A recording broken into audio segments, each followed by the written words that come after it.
Real happy about all of this rain that we've got going on here lately. I don't know why we can't get just like an afternoon shower. We've got to get a week's worth, and it gets cold and yucky. But anyway, I guess we'll make it through it. Glad everybody's here.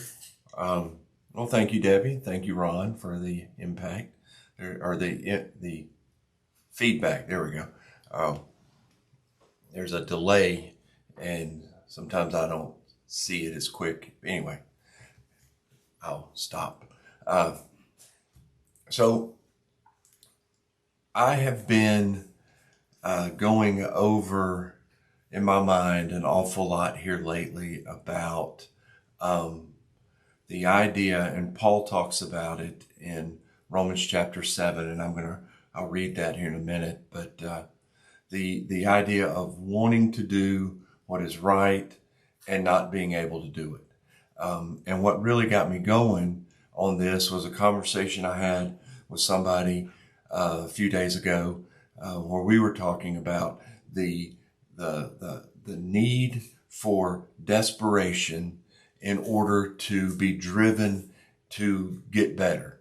A lot of times we talk about that in recovery world, where you get hit rock bottom and then you're ready.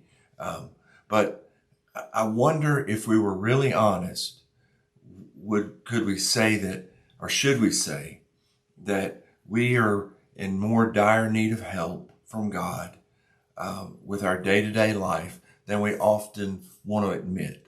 And so I wanted to read something I came across, and maybe this strikes with you, maybe it doesn't, but it's a list of things that I can't do. I can't fix my family. I can't keep my job. I can't salvage my reputation. I can't protect those that I love. I can't stand the pain. I can't stop drinking. I can't stop binge eating, binge watching, binge spending, binge working. I can't stop looking at porn. I can't find a spouse. I can't stay married. I can't forgive my ex. I can't make a friend. I can't manage my temper. I can't save money. I can't be grateful. I can't get my skin, teeth, my hair, my thighs, anything about me to look right. I can't get satisfaction. I can't cure my cancer through positive thinking. I can't please my parents. I can't have children. I can't get the kids to leave. I can't get my child to come back home.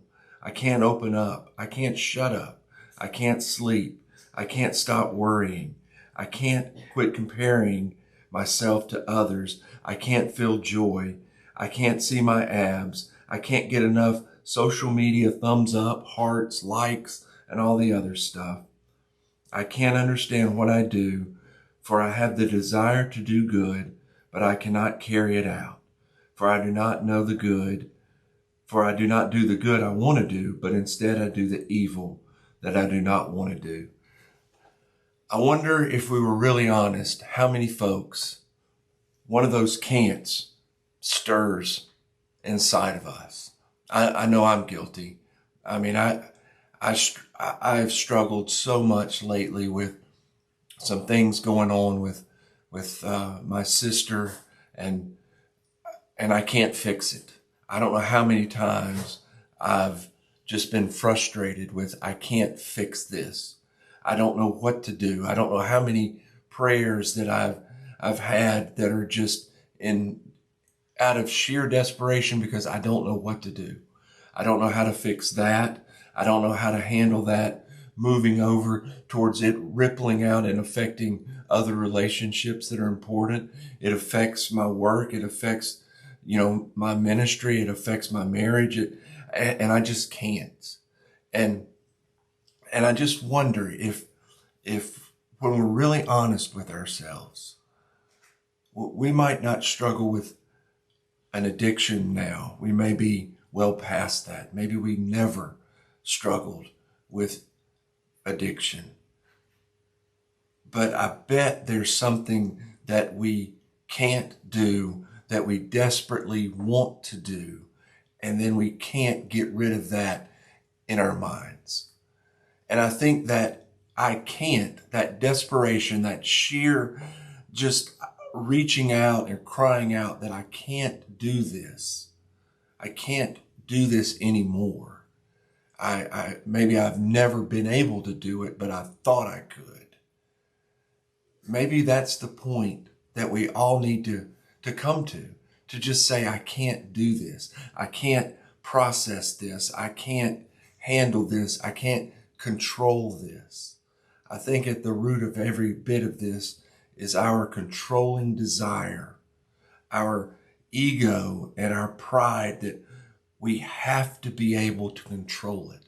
We have to be able to take the reins and make it work the way we want it to. And the truth is, folks, life is not like that. We live in a fallen, broken world, and it doesn't make sense, and we cannot control it. And I think so many people struggle, me included, with this deep-rooted need to control, but we can't. And in that can't, there's so much failure that comes with that, so many emotions that come with that, so much shame and embarrassment comes because I can't. I can't be the husband that I want to be. I can't be the employee or the boss that I want to be. I can't be the neighbor. I can't be the brother. I can't be the daughter. I can't be the mom. I just can't. I can't do it. And I think when we're honest, that's where it all starts. I think when we truly get to this acknowledgement of desperation in our lives, that is when change begins. That is the commonality that is so beautiful in recovery groups, and it should be throughout the entire Christian community, that there's this shared desire, this shared hunger to understand that I am broken, and in that sharing of my brokenness, there's healing.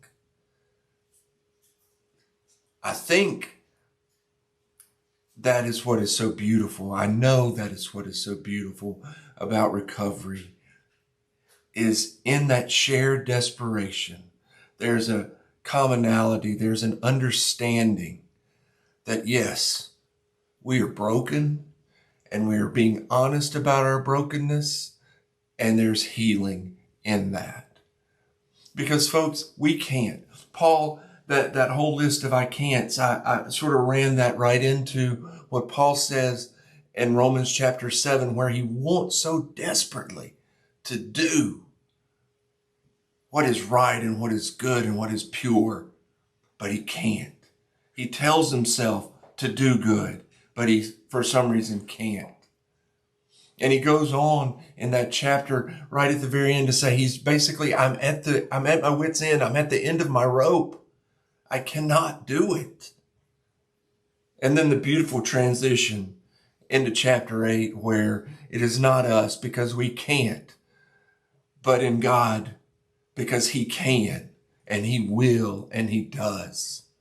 And I think that's the point we all have to be. If we want to grow and heal and be the men and the women that God has called us to be, that he wants to just fill us so we are empowered to be, we have to get to that point. We have to get to that point where we are honest and we say, God, I am desperate and I am just in such need for you, and I cannot do this anymore. I can't, but God can. And in that, I guess that's kind of the core of the first step, if we're going to talk about the steps, that we say that we are powerless to do, and you fill in the blanks, whatever it is. I can't make this business run. I can't make this job go. I can't make my boss see me. I can't, and whatever it might be. No, you can't, but God can.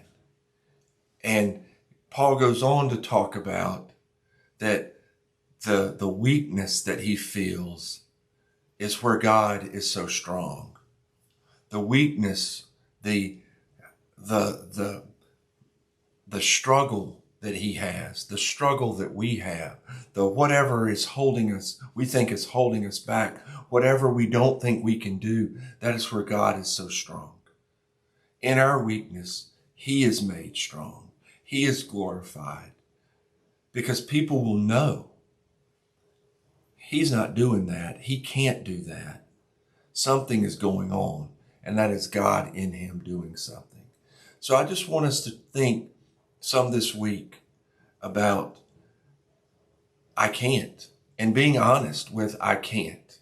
I can't do this, but God can.